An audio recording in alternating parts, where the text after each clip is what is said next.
Welcome, everyone. I'm Rob Booker.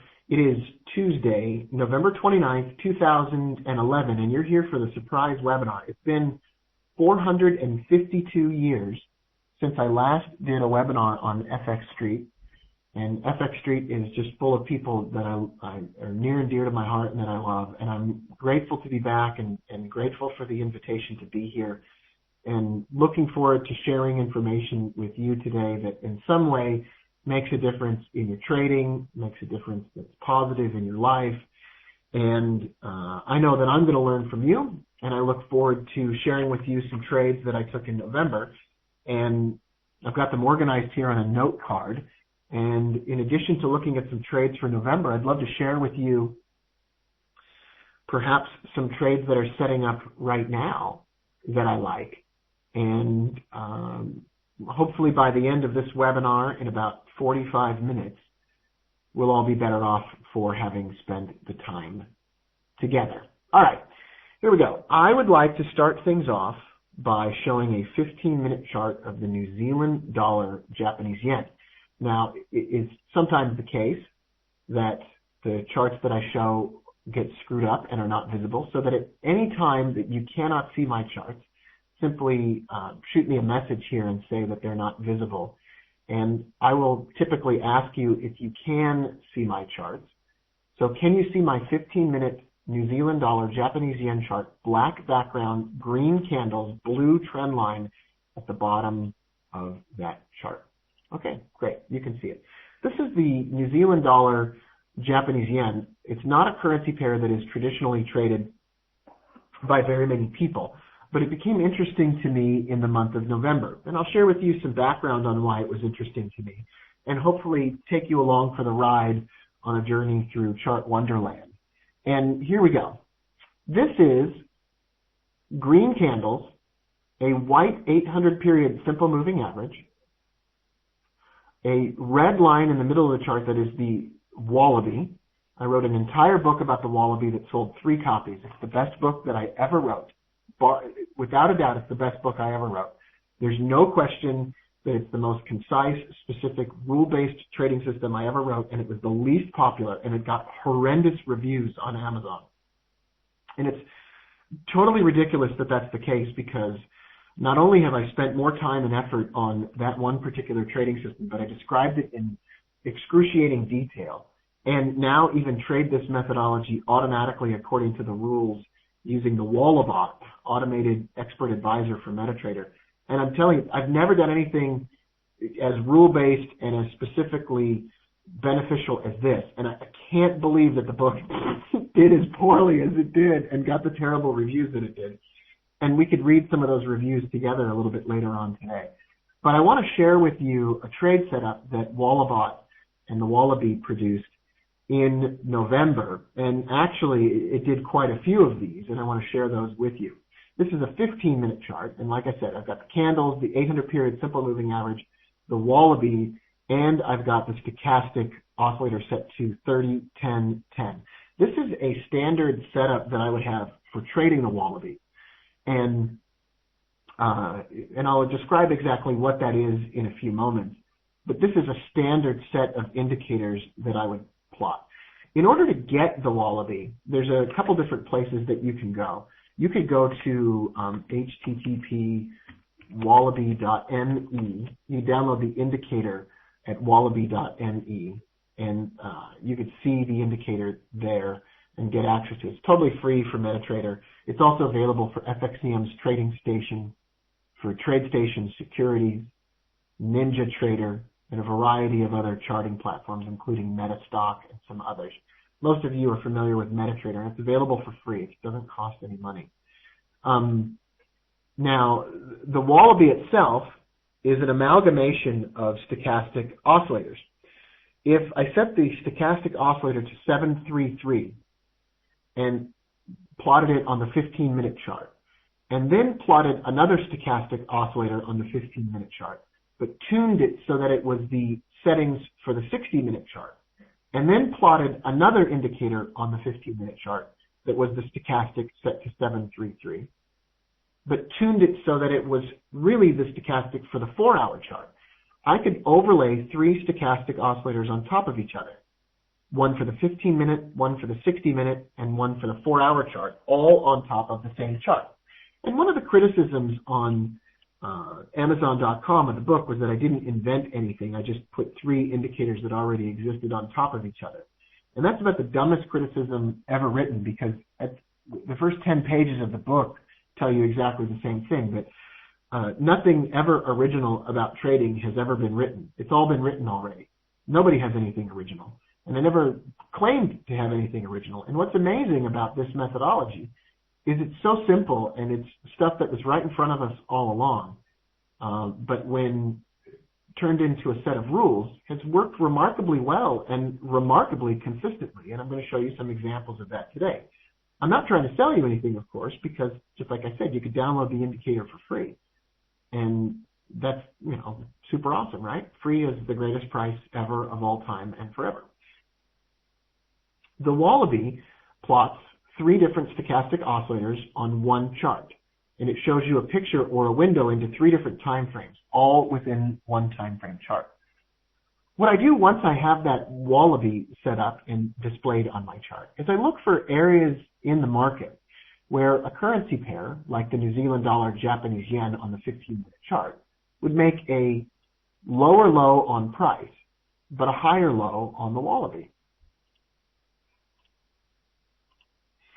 And in this instance here, the New Zealand dollar Japanese yen made lower lows on price and higher lows on the Wallaby. That means that over the course of this 15-minute time frame, this very short period of time, the Wallaby was rising as the currency pair was falling. 3 different time frame stochastic oscillators, all mixed together, were showing, let's just say, less enthusiasm for falling and more enthusiasm for rising. And it's called divergence. It's Wallaby divergence. It's what the entire book is about. And it describes a process where the market shows that it's going lower on price, but it's deceptive because the Wallaby is showing that the market is less enthusiastic about that drop in price than it was previously. That is incredibly important for individuals who do some counter-trend trading. The first example that I'm showing you today is counter-trend trading, but I'm going to follow it up with some superior trend trading ideas that I have for you. In this example, not only did we have the Wallaby producing a 15-minute bullish divergence signal because it made lower lows on price and higher lows on the Wallaby, but it also gave us a possible target, which was, as many of you know, the 800-period simple moving average, which is my favorite moving average of all time and forever. It's just my favorite. I believe that the 800-period simple moving average, like most moving averages, is a target for price over time, and that no matter how long something spends away from a moving average, it will eventually return to it. A moving average is really a derivative of the actual price of the financial instrument. And a longer-term moving average can act as a slower-moving target or home base for a currency pair or other financial instrument. And I use this setup on stocks or futures and currencies, not just currencies alone. In this example, I had bullish Wallaby divergence on the 15-minute chart, and I had a nice target which was 80 or 90 points higher in the 800-period simple moving average. When the Wallaby produced the divergence and the regular stochastic oscillator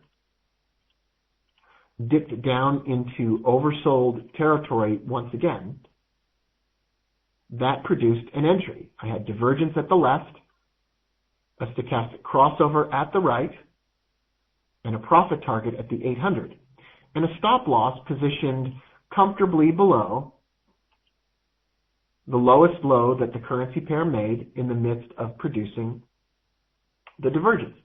Well, you'll notice that this stop loss was hit just barely, and at the same time that that stop loss was hit, the currency pair made additional lower lows on price and even more significant and more obvious higher lows on the Wallaby. and produced a regular stochastic dip into oversold territory again and produced another trade with a stop loss below the lows and a profit target at the 800 and produced that crossover and that trade. This is the best trade of February for me, and it was a longish term, medium term trade for me, 15-minute chart. Entry down here in the 57.10 area, target in the 57.90 area, and it gapped up on Sunday and produced a little bit more than even what the profit target showed because of that gap upward in price. And it not only stopped at that area, but it continued to move upward. And we'll tackle that in a moment, but the 800 period simple moving average was an initial target on this trade. Now, the Wallaby is freely downloadable by you on the wallaby.me website. So you can have access to the Wallaby, download it, install it on your chart, play around with it all you want, and you could actually do this. Now, since I'm the developer of the Wallaby and we created the Wallabot, which is an automated version of trading the Wallaby, my MetaTrader was able to automatically identify and take that trade without any input or manipulation from me, and that's absolutely spectacular because you can't watch the charts 24 hours a day. I don't know anybody here who could stay awake for 24 hours a day unless we have Charlie Sheen joining us. You can actually, you can take enough cocaine to stay up 24 hours a day. Well, there were more than just 80 pips of profit available on a trade like this, and that's where I want to show you the next chart. Meanwhile, going on behind the scenes in the midst of this movement on the 15-minute chart, this divergence on the 15-minute chart, we had on the 1-hour chart a series of missed pivot levels that the New Zealand dollar, Japanese yen needed to hit. The missed pivot from Sunday, the 20th or 22nd, I think it was actually the 21st. Yeah, it was the 21st of November. Was up in the 58.29 area. And that was actually 40 pips higher than the profit target I just described. And then all the way up here at 59.47 or 59.50, we had a missed pivot from the 16th of November. Now these missed pivots carry with them statistical significance for me. And we don't have enough time today to go into all the different items here, but these represented additional further profit targets for me on this setup that were larger than just the 800 period simple moving average. If a pivot daily in particular was not hit on the day that it was created, it becomes a missed pivot and carries with it a certain statistical likelihood that it will be hit sometime in the future, generally within a 50-day period of time, but most of those are hit within a 4 to 5 day period of time after it was missed. And in this case, it was a little bit longer than that for the orange colored pivot up here, but it was pretty much right on schedule for the greenish colored pivot. It has a higher percentage likelihood of being hit than the orange one did within a shorter period of time. And as you can see, we did get up into that area exactly. And on the blog that I run together with Jennifer, I mentioned that the New Zealand dollar, Japanese yen was ripe for a reversal and that 59.50 would be a reasonable target. And in the end, of course, this was hit. Now, a lot of people would have thought that this was the dumbest thing they'd ever seen because it was in the midst of a downward trend at the time, a significant downward trend, in fact. You can see here that there was really no indication other than the Wallaby that there would be any reversal here. There'd be no indication that it would be worth targeting anything except for these missed pivots. So there were previous Wallaby divergence trades that would have gone against the trend, but they really didn't make a lot of sense to me until we'd gotten this green colored missed pivot. And you can see here that there's a combination or a confluence of things going on at the same time. There's a missed pivot that looks like it has a reasonably strong likelihood of being hit. Any of you can plot the daily pivots on your charts. You can just plot them. I mean, they're freely available to you in any charting platform. And then you could download the Wallaby indicator and plot the Wallaby indicator and show divergence. And boom, you've got a confluence of things happening all at the same time. We wouldn't be interested in this divergence over here at the left because we didn't have those same missed pivots at that time. But by the time we got this divergence down here, I could switch over to the 1 hour chart and see, oh my gosh, at the same time we're getting that divergence, we've got a missed daily pivot that's got a reasonably good likelihood of being hit here. And we've got another one up here. Well, that pivot at 59.50 was a full 240 pips higher than the currency pair at the time the divergence was created. And the stop loss down in the 56.90 range produces a trade with a 20 pip stop loss and a 240 pip profit target. Now, I'm a huge fan of giant profit targets and really, really small stop losses. It produces trades that don't win as often. But when they do win, it produces trades that are able to carry you through the bad times. I think one of the greatest mistakes that most of us make as traders is that we don't win big enough when we do win. We cut those trades off because we're nervous about winning. We want to preserve some profit. It's our first winning trade in a while, so we become convinced that we need to grab it as soon as possible.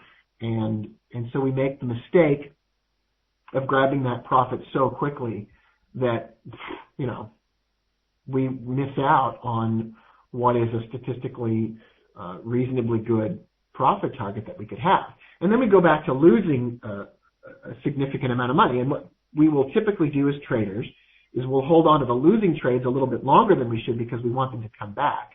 And we don't hold on to the winners because we're afraid of them becoming losers.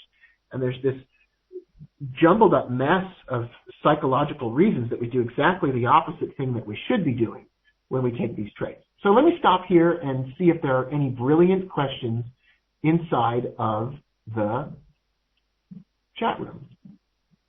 I'm going to stop sharing my screen so I can see your questions. Someone says, when's my next book coming out? I have absolutely no idea. Rob, please give me the name of your book again. Be happy to do that. Let's take a look at Amazon.com. Let me just look at it quickly. It's available for the Kindle.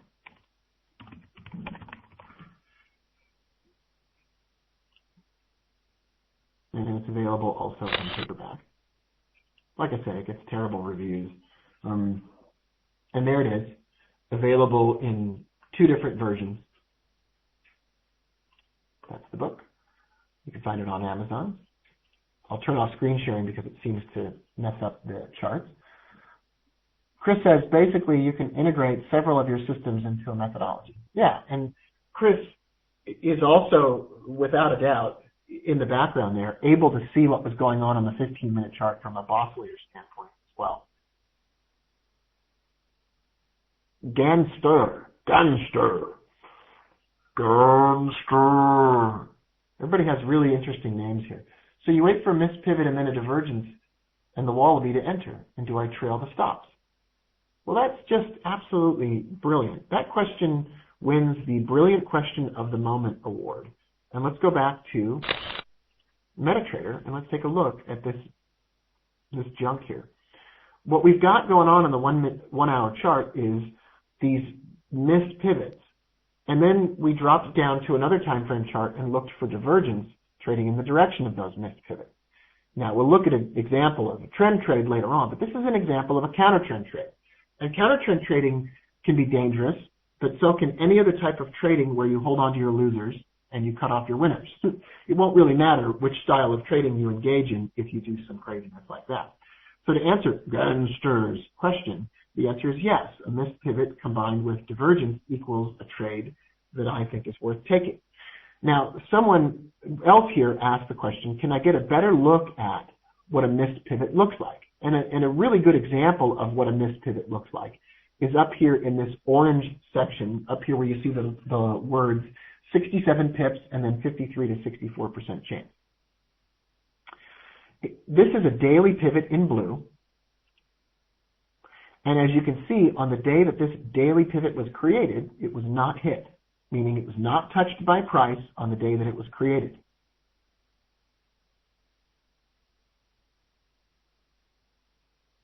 There's no time during the 24-hour period that this daily pivot was the daily pivot that it was touched. On the very next day, it was touched. On the very next day after that, the pivot was touched. On the very next day after that, the pivot was touched. On the very next day after that, the pivot was touched, and so forth. pivots are commonly hit on the day that they are created. In the cases that they're not hit on the day that they're created, they have a certain statistical likelihood of being hit thereafter. Now, that's the subject for a different webinar. And I don't have the time or inclination to go into a big, giant description of that right now. But you can look for missed pivots very easily. Plot the pivots on your chart, and then you simply see if they're hit on the day that they were created. And in this instance, it was not. The farther away that a currency pair is at the end of the day from the pivot that was missed, the smaller the likelihood that it's going to return and hit it anytime soon. So a pivot that's missed by a small amount is likely to be hit. That just makes sense intuitively, right? If something's really close to a missed pivot, it's likely to be able to get back to it.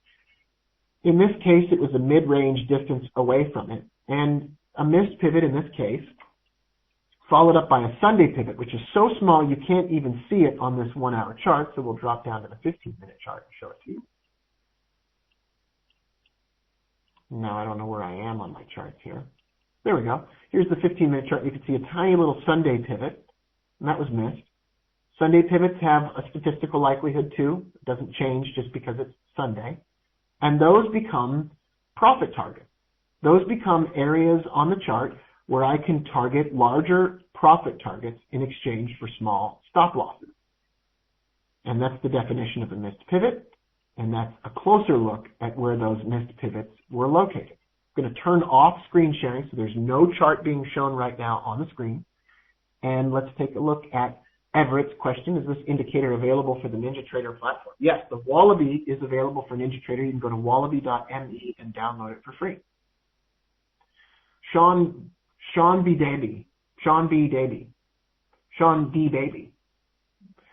Baby says, what are your takes on adjusting your stop to lock in profit and how much? Sean, I have traditionally in my life made a complete mess of any available trailing stop at all ever. Any automatic trailing stop, that is to say.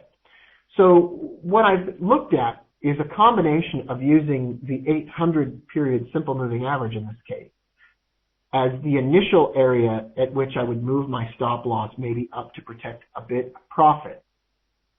And then move my profit target up to those pivots. And each time it hits one of those pivots, move the stop loss up to the previous profit target level to lock in some profit. So rather than being an automatic move to break even trailing stop, that would be a more dynamic move to break even trailing stop that would incorporate some degree of market volatility into the equation.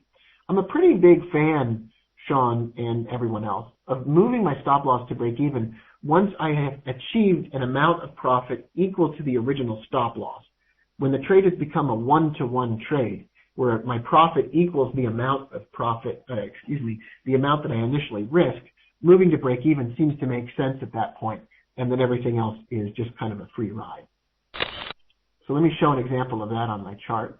Here's the original 15-minute trade.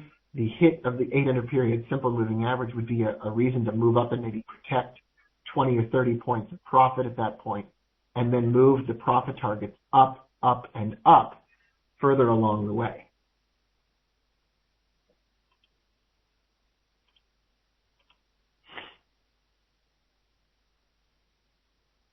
Paul, I just finished re-describing missed pivots. Let me know that you heard me say all that stuff about missed pivots. Dan asks, how do your pivot relate to normal pivot calculated using daily high, low, and close? Those are the same. They're all the same. It's a regular pivot point. Dan, it's just a traditional regular pivot point. And it's the midpoint. So it's just regular. There's nothing special or calculated differently about it. Gottschalk says, is the Wallaby available for Strategy Trader? No, but it is available for the Market Scope charts. It is available for Market Scope, and a link to that is available on wallaby.me.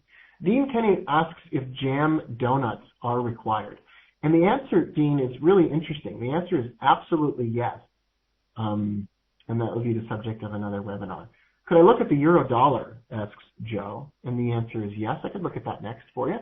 And Sean says, therefore, if your risk was 25 pips, then if you're plus 25, you're break even and went up 50 pips, you'd lock in 25. That's exactly right. Sean gets that perfectly. All right, let's look at another trade before we skip over to the jam donut. let's say that you think that counter trend trading is ridiculous and stupid, and you think that it's so ridiculous and stupid that you're about to leave the webinar, and you're thinking, I can't believe I was even invited to this waste of my time, and you're about to write a negative review on Amazon and bring upon yourself the curse of the wallaby, which is if you leave a negative review about the book, all of your trades will be losers for quite a while.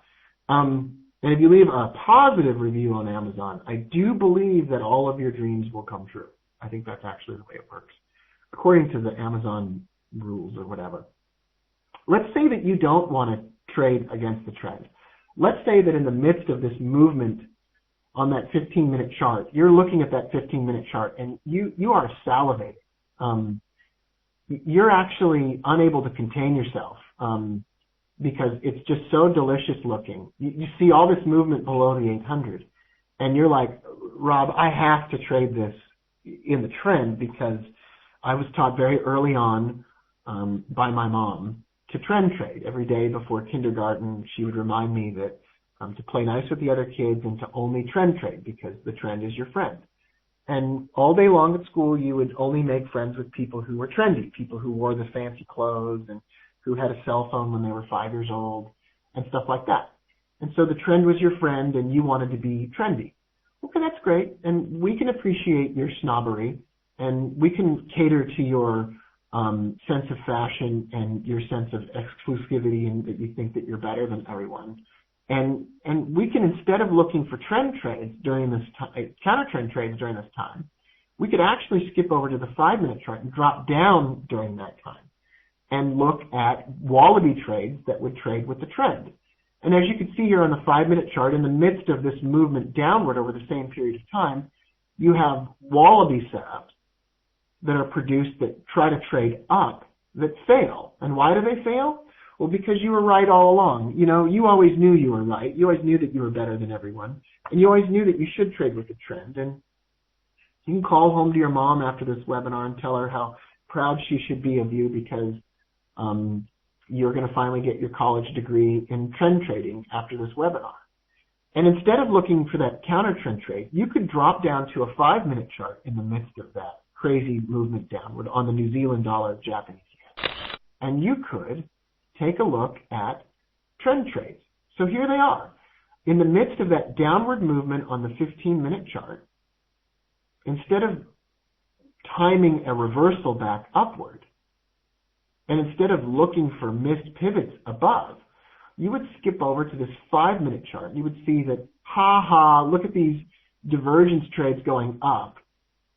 These bottom pickers, he who picked bottom gets stinky finger, said Confucius. And you would avoid those because those are ridiculous.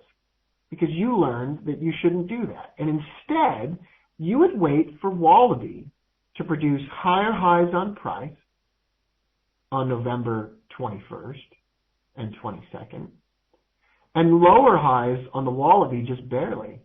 And what you would do instead of looking to buy this currency pair, you would trend trade this currency pair, and here's your setup.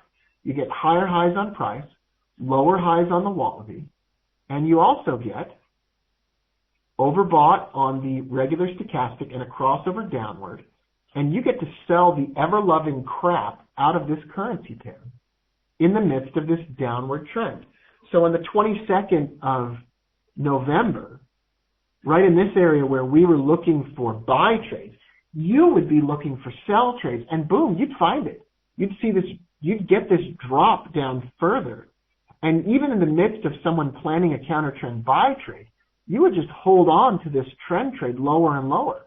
Now that trend trade on the 5-minute chart goes from 57.67 down to 57.04 or so for about a 60 pip gain on a 5-minute chart over a 24 to 48 hour period of time. And what this does is it turns the wallaby around and it says, wallaby doesn't like counter trending. Wallaby likes trending. In this instance, the wallaby takes that counter trend trade as soon as that stochastic crossover crosses over to the bottom, below, bearish, and places a stop loss just barely above the highs here. So in this instance, it's about 10 or 15 pips above the highs, and the profit target, well, you're trend trading, so you're gonna move your stop to break even as soon as you achieve a profit of 15 pips, and then you're gonna just hold on to that sucker for as long as you possibly can. How long would you hold that? How far down would you hold that trade?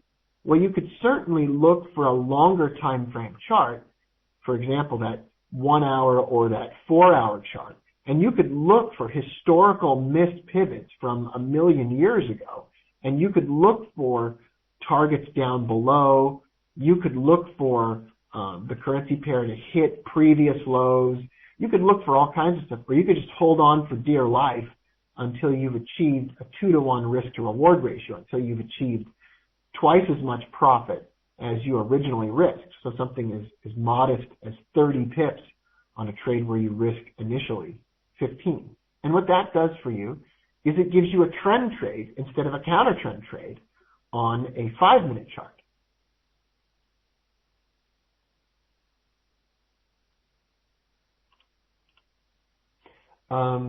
Risk to reward on wallaby trades is traditionally and typically better than 2-to-1.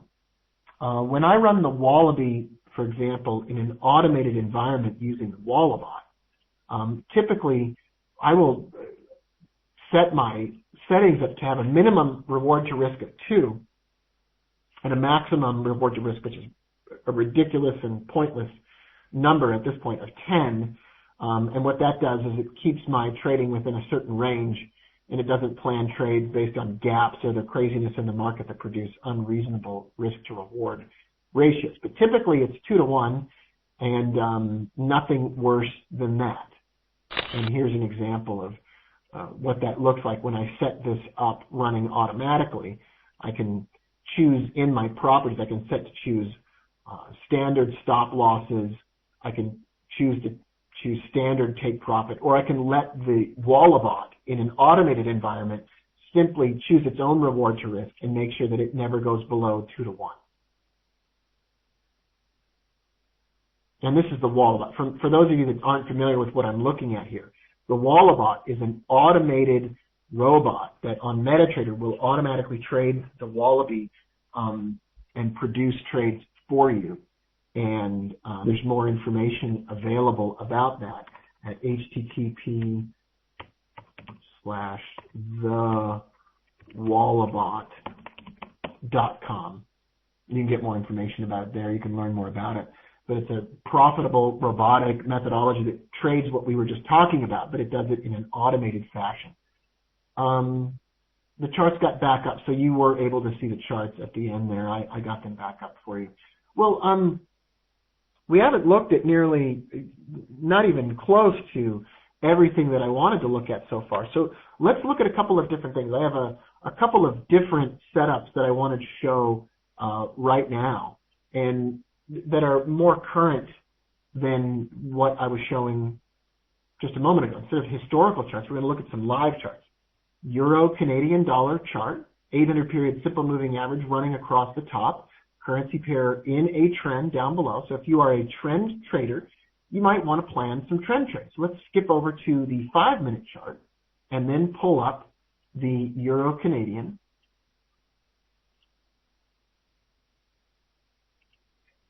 Okay. Here's the Euro-CAD on the 5-minute chart. And as you can see here, Wallabot last night planned a sell divergence trade in the trend that was quite nice. So we got our trend direction from a longer time frame chart, and then the actual trend trade from the 5-minute chart. And what we would wait for is this currency pair to rise upward far enough that it could produce another higher highs on price and lower highs on the Wallaby, and that would produce a trend trade for us on the Wallaby. Let's say, for instance, that you believe that the European debt crisis is unsolvable and that Europe is destined for explosion financially, and that you wanted to be short the euro because based on fundamentals, you believe that Greece is going to default, that Germany is not going to pay its fair share of the situation, and you want to be short the euro. Well, right here my charts are crashing, and it'll just take a moment to bring those charts back up.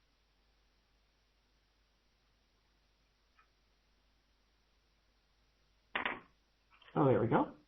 So here's the euro-dollar 5-minute chart. This is the present, current euro-dollar 5-minute chart that I'm going to bring up.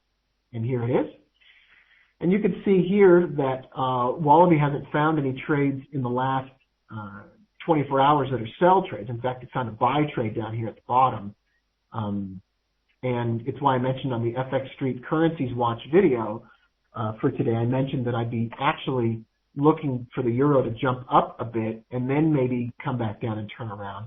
And I could even imagine the euro jumping up above 34, even into the 35 area and producing some divergence for us. And if you're a fan of selling any rallies in the euro because you believe that the economic crisis is not over yet, the Wallaby would be a way to patiently wait for those trades. And the Wallabot, in particular, the automated methodology, would be a way to automatically let the computer wait for those setups to occur, find them, trade them without human intervention and without you having to stay up all night long and wait for that trade to be produced. But there is no current trade on the euro-dollar right now. We're simply waiting for something to occur if the currency pair can rise up and produce that bearish divergence that we would require before that trade sets up. EuroCAD and the euro-dollar are both potential sells, but they don't have a trade right now. Let's see what questions, comments, or jokes have come up. Okay, nothing else as far as those trades are concerned. Let me go back to some of the points that were brought up in the requests for the webinar. I had two interesting questions that were brought up. One was personal routine, and one was risk to reward and money management. I want to share with you a couple of different opinions, and I wish I had ready a section from my notebook. But I believe that you could pretty much trade randomly, wake up every day, choose a currency pair that you want to look at, and for all intents and purposes, trade pretty randomly every day, as long as you kept a giant risk to reward ratio. Risks and stop losses 4, 5, 6 times smaller than your profit target. I think most people overlook the fact that risk to reward matters so much and overweight the entry or the method or the system that they're implementing. And so they put a lot of emphasis on aesthetics, like what the chart looks like and how gorgeous it is or whatever else. And they put less emphasis on how important it is to have a giant risk to reward ratio so that your winners are bigger than your losers. Long term, that's the best way to stay in the business. And it's the easiest way to remain stable. When I was the chief market strategist at a U.S. broker, I had access to hundreds of thousands of trades taken by retail traders. And what I noticed time and time again was that retail traders would actually pick the direction of a currency pair correct. They would pick a correct profit target, but they would typically exit the trade before the profit target was reached, or they would stop out with a margin call before their profit target was reached because they risked too much per trade. And what I noticed was traders who stayed in longer for the profit targets that they originally set up were, time and time again, lasted longer in the business. And the longer they lasted, the more likely it was that they would trade for a living. It's pretty much simple. It's probably too simple for most people to accept. And I noticed that some of the most successful traders seem to be trading in a random fashion with big profit targets and small stop losses. And some of the least successful traders were randomly trading all over the place with small profit targets and very large stop losses. And it's quite simple, and it's unfortunately so simple. Routine. I've also noticed over the course of 10 years and working with thousands of traders that a personal routine that includes a specific period of time every day that you agree to look at the charts, and then you turn them off and don't look at them any longer, is really important for individuals who discretionarily trade and make decisions. So you wake up, you watch the charts, you turn it off, you come back the next day, and you stop out and you stop trading in a certain period of time when you've reached loss, when you've exceeded your hour allocation for the amount of trades that you were going to take, or the profit target that you were going to reach for the day. I've noticed that traders who are traditionally unsuccessful will sit at their computer all day long and try to make money, and they will sit down at their computer at all different times of the day and sit down and try to make some money. I think that's why I'm drawn so much to automated trading recently, is because I could run some strategies that I really like 24 hours a day without getting caught up in what's happening and try to second guess the market or jump out of my trade when I shouldn't jump out of my trade. Philip reminds us that giant risk to rewards were the reason that I wrote Strategy 10. And Philip, you're bringing up something that's really important and a little bit different. Strategy 10 goes a little bit like this. I believe that most people, when they begin trading, have extraordinarily giant dreams of making millions of dollars. And if they're more modest in their profit targets and modest in their requirement for what they expect from the market on a regular basis, they can, in the end, find a little bit more happiness and success at the very beginning. And as they become more advanced in their trading, 10 goes from a profit target scenario into a move to break even or protecting profit scenario, and into a place where you would take some of your profit off the table at that level or protect the entire trade at that level and then strive for more. I think that most people are better served by modest goals overall, but better served by bigger profit targets on their individual trades with a bias for protecting a small, modest amount and being satisfied if that's all that they achieve on a trade. Someone says, how do you avoid holding too long for a losing trade than cut off early a winning trade? I would rather have you make the mistake of cutting off a losing trade too early and then having to take it again. And just placing your stop losses traditionally. I know it sounds really simple, but I guess that's just the way it is. I would just prefer or rather have you just cut off the trade at a loss, be below a recent low or above a recent high, and just not worry about it. I'd much rather have you do that and then take the trade all over again than try to hold on for a longer period of time.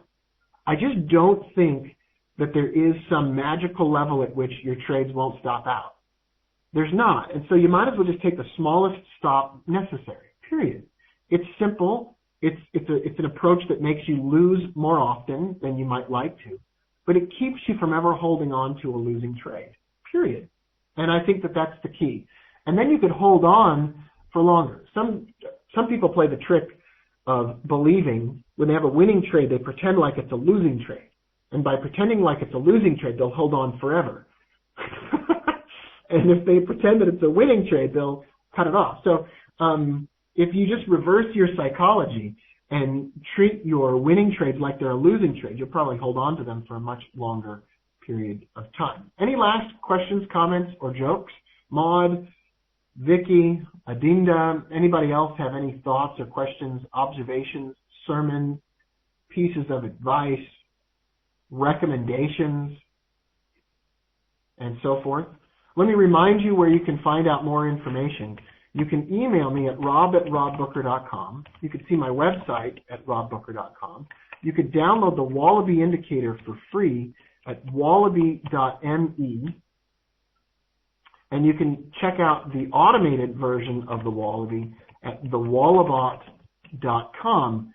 I'll show you a web page that shows you the Wallaby Indicator for download right now. Okay, so here's a screenshot of the wallaby.me website. The first entry is the Wallaby for FXCM Market Scope charts. You can click on Wallaby Indicator and get it for all the different charts you can see. I've included tons of Wallaby trades on here. There's nothing recent on this blog, but that's okay. You don't need anything recent to kind of learn about it. And then you can click on a link right here, and I think that might even take you to the home page of the and there's a link to the Amazon site where you can get the book if you want the book, and then you can get more information about that there. Now, I did produce a recording from a recent webinar I did with Steve Nissen and send that out, and Anise, I'll send that out again. So I'm glad you told me that you didn't get it. I'd be happy to send that out all over again. That's no problem at all. Damon asks, how do you install indicators on MT4? There's some instructions on the wallaby.me website, Damon, and I would encourage you to go there and check that out. Solomon asks, do I think FX is a chaotic market? Do you think that FX is a chaotic market? No. I think FX traders are chaotic people. That's what I think. Where do I see the euro dollar heading from here? I mentioned today that I'd look for sell trades on the Wallaby. If it could rise upward and produce a Wallaby trade that was a sell trade, I'd like to see that. And I think that we could see 1.30 or even lower than that by the end of the year. All right, everyone. Thanks a million for being here. Super happy to have spent some time with you. Thanks to FX Street for inviting me here today. And I'm sure that someday in the future, I'll be back again. If you set your clocks to Jurassic time and plan for a webinar with me in the next ice age, we'll be there and see you in the future. Thanks, everyone, for being here. I hope this webinar was helpful and I hope it described to you some places you can get some free information, download some free indicators, and improve your trading just slightly by looking at counter trend trades and trend trades. Thanks, everyone. Have a great day.